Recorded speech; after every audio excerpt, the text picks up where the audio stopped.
દેશની જનતા પર મોંઘવારીનો વધુ એક માર। પેટ્રોલ અને ડીઝલના ભાવ 10 દિવસમાં ચોથી વખત વધ્યા। પેટ્રોલના ભાવમાં પ્રતિ લીટર 2.61 રૂપિયાનો વધારો કરાયો તો ડીઝલના ભાવમાં પ્રતિ લીટર 2.71 રૂપિયાનો વધારો કરવામાં આવ્યો।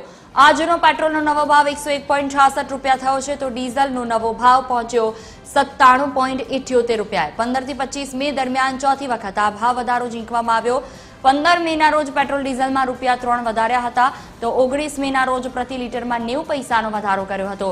23 મેએ પેટ્રોલના ભાવમાં પ્રતિ લીટર 87 પૈસા વધાર્યા હતા તો ડીઝલના ભાવમાં પ્રતિ લીટર 91 પૈસાનો વધારો કર્યો હતો।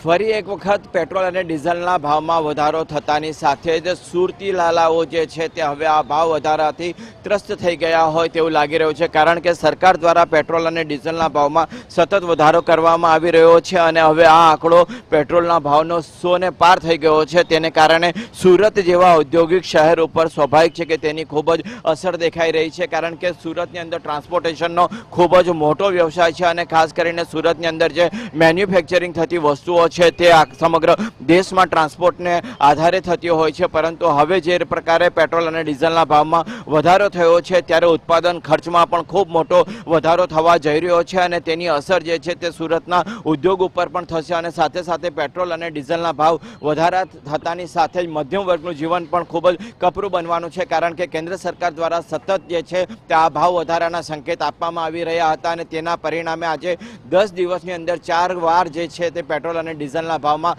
વધારો કરી દેવાયો છે। તેના કારણે હવે જીવન જરૂરિયાતની ચીજ વસ્તુઓ પર પણ આ ભાવની વિપરીત અસર દેખાવાની શરૂ થઈ જશે। કેમેરામેન જયેશ મિસ્ત્રી સાથે દેવેન ચિત્તે, TV13 સુરત।